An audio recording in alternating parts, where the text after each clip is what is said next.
Thank you, South Carolina. And let me thank South Carolina Democrats for their success in building the Democratic Party in this state.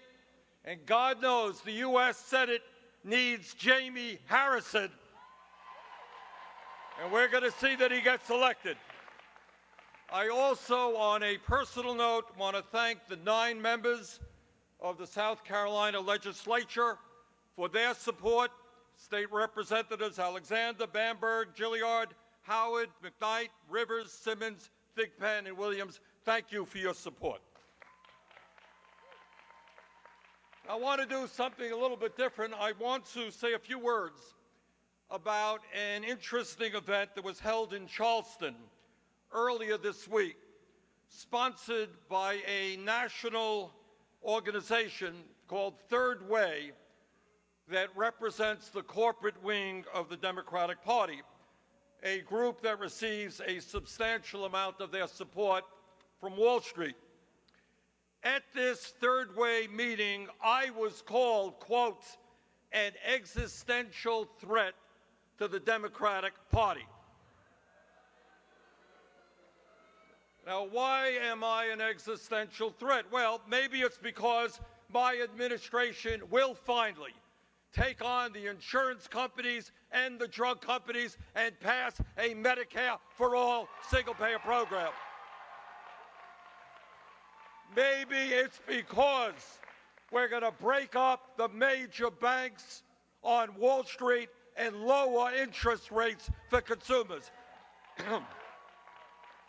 Maybe it's because we're going to take on the fossil fuel industry and transform our energy system into sustainable energy. Maybe it's because we will demand that the wealthy and large corporations start paying their fair share of taxes so that we can make public colleges and universities tuition-free and substantially reduce student debt in this country.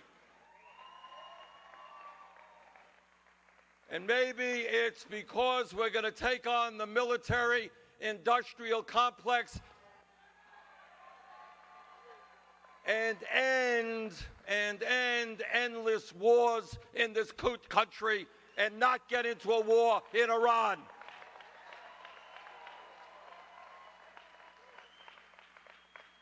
Now, existential threats notwithstanding, let me say a few words about how we defeat Donald Trump, the most dangerous president in American history. We defeat Trump by running a campaign of energy and enthusiasm that substantially grows voter turnout, that gets young people, minorities, and working people involved in the political process in a way we have never seen. And that means not only do we attack the obscene levels of income and wealth inequality in America, in which 3 people own more wealth than the bottom half of America, but we also take on the grotesque level of racial disparities in America. We recently celebrated Juneteenth, but 154 years after that day, we see a racial gap that leaves the average black family with 10 times less wealth than the average white family. We see the infant mortality rate in black communities more than double for white communities. We see young people, African Americans, graduating college $7,000 more in debt than white graduates. We see black women making 61% of what white men make. And you know what? We are going to end that absurdity.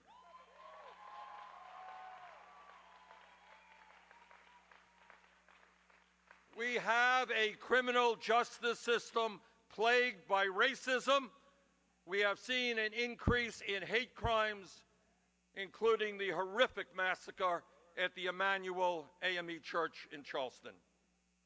This is unacceptable, and as president, I will make it my priority not only to eliminate national economic disparities, but racial disparities once and for all.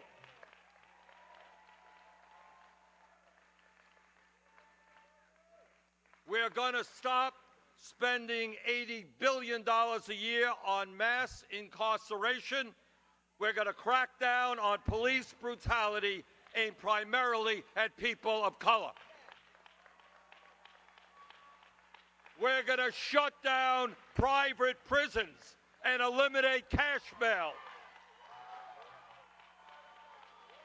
We are going to pass Congressman Jim Clyburn's 10, 20, 30 legislation to invest in distressed communities that for too long have been left behind. We're going to increase support for HBCUs. We are going to end redlining and put a stop to gentrification